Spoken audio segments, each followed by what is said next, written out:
Interrompu une partie de la journée par des inondations à proximité des voies, le trafic ferroviaire entre Chambéry et Bourg-Saint-Maurice a pu reprendre progressivement en fin d'après-midi. L'antisémitisme à l'université et ce scandale à Lyon, un professeur d'histoire médiévale a publié sur sa page Facebook une liste de personnalités qualifiées de génocidaires et à boycotter, parmi lesquels bien, des artistes, mais pas seulement. Une prise de position sur le fond de conflit israélo-palestinien. La direction a condamné cette publication. L'enseignant-chercheur, lui, assume Mila Giraudon et Louis Frac.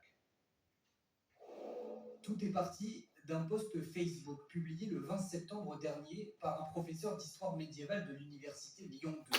Sur fond de conflit israélo-palestinien, il cite selon lui 20 génocidaires à boycotter en toutes circonstances, 20 personnalités à l'origine quelques heures plus tôt d'une lettre ouverte à Emmanuel Macron demandant de conditionner la reconnaissance de l'État palestinien à la libération des otages détenus à Gaza.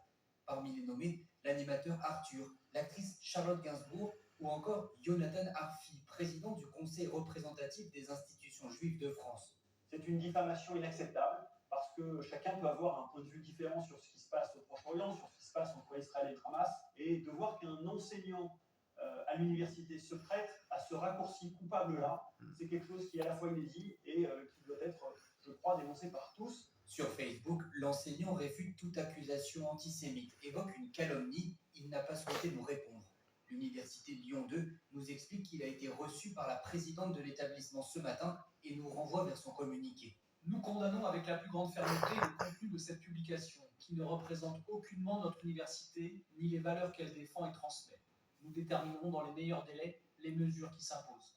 Une publication également condamnée par la Ligue contre le racisme et l'antisémitisme. Quand on appelle au boycott des personnes physiques, ça engendre un appel à la violence sur ces personnes, ou à tout le moins, et ça je crois que tout le monde sera d'accord, un appel à les discriminer et à les exclure.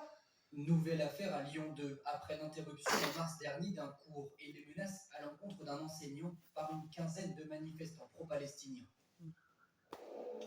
Le saviez-vous, en France, chaque jour, plus de 3 femmes sont victimes d'un féminicide ou d'une tentative de féminicide conjugal. À la veille de la journée internationale de lutte contre les violences faites aux femmes, la ministre déléguée chargée de l'égalité femmes-hommes, Aurore Berger, annonce un projet de loi cadre pour mieux détecter, mieux prévenir et mieux sanctionner. C'est également l'objectif du rapport qui sera remis par 2 magistrats au garde des Sceaux demain. Des annonces qui arrivent dans un contexte glaçant. Jeudi dernier, dans la même journée, 4 femmes ont été tuées par leur conjoint ou ex-conjoint. Et on fait le point ce soir avec vous, Anne Midi. Alors, Anne, des chiffres toujours en hausse sur les violences conjugales. C'est dramatique et c'est un constat. Malheureusement, oui, hein, Xavier. Regardez le bilan de l'année 2024. 107 femmes ont été tuées par leur conjoint. 270 ont échappé de peu à une tentative de féminicide et 906 femmes ont été harcelées au point d'être poussées au suicide ou d'être tentées de le faire. Si on additionne le tout, ça fait 1283 femmes touchées contre 1196 en 2023, soit une hausse de 7%. Et jeudi dernier, jour de la publication de ce bilan, vous le disiez, cette terrible illustration, 4 femmes ont perdu la vie à cause de leur conjoint ou ex-compagnon en Gironde, dans le Gard, les Ardennes et le Doubs. Elles avaient 32, 45, 50 et 56 ans, des profils très différents, mais un même schéma de violence. Demain sort donc un rapport très attendu. Qu'est-ce qu'il propose exactement ? Ce rapport intitulé Avif pour violences intrafamiliales propose une nouvelle feuille de route avec 10 mesures phares pour éviter que les autorités passent à côté de situations dangereuses, Xavier. L'idée, c'est d'offrir aux policiers et aux magistrats des codes pour repérer très vite les gestes qui annoncent un risque de féminicide. Par exemple, une tentative de strangulation, c'est un signe d'alerte majeur, tout comme une menace de mort, une surveillance du téléphone, des déplacements, du quotidien. Ce sont là aussi des marqueurs clés. Tous ces comportements, Xavier, sont des signes du contrôle coercitif. C'est ce mécanisme de domination par lequel un homme enferme progressivement sa conjointe dans la peur, l'isolement et la dépendance. Autre idée, Anne Fonté, faire appel à un juge spécialisé dans les violences intrafamiliales. Il s'agit d'avoir dans chaque tribunal un magistrat unique qui suit ces affaires du début à la fin, Xavier. Aujourd'hui, ces dossiers passent entre plusieurs mains, ce qui peut entraîner des lenteurs ou des oublis. Avec un juge dédié, le suivi serait continu. C'est déjà le cas en Espagne, où des juridictions spécialisées ont permis de faire baisser d'1 tiers les féminicides conjugaux en 15 ans, quand en septembre dernier, la France, elle, a été épinglée par le Conseil de l'Europe pour son faible taux de poursuite. C'est aussi dans cet esprit que les auteurs du rapport proposent de revoir certains termes, remplacer par exemple classement sans suite par enregistrement sans poursuite, une expression plus transparente et moins brutale pour les victimes.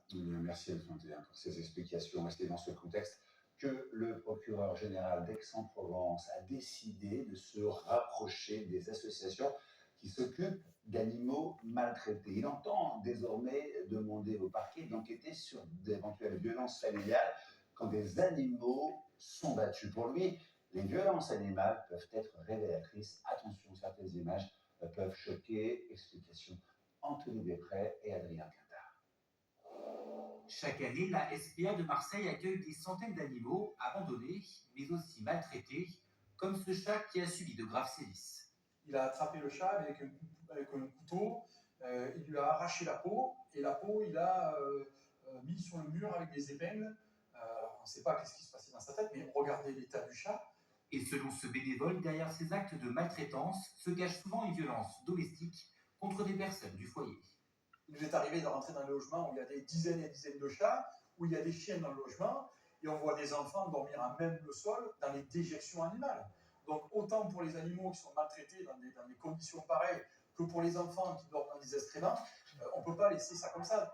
Et pour mieux lutter contre ces violences dans la sphère familiale, le procureur général d'Aix-en-Provence demande désormais à la police et la gendarmerie d'enquêter systématiquement sur la famille lorsqu'il y a maltraitance animale et inversement. Lutter contre la maltraitance animale, c'est lutter contre toutes les violences. La lutte contre la violence, elle doit correspondre à cet impératif de protection, en réalité, des êtres sans défense. Ce sont des enfants, ça peut être les épouses sous emprise, mais c'est aussi des animaux qui, par hypothèse, ne vont pas les déposer plainte. Pour cette association, il faut également sensibiliser les professionnels de santé. Cette brochure, elle parle du rôle de co-victime des enfants et des animaux au sein du foyer lorsqu'il y a des violences domestiques. Et ensuite, on présente le questionnement systématique que les professionnels de santé doivent pratiquer. Comment ça va à la maison? Pour demander justement aux familles, aux mamans, aux enfants de parler, de raconter. En France, les atteintes envers les animaux domestiques ont augmenté de 30% entre 2016 et 2021, d'après les derniers chiffres du ministère de l'Intérieur. À l'étranger, après 3 ans d'une guerre sans merci, le bras de fer pour la paix en Ukraine se poursuit au lendemain de pourparlers à Genève.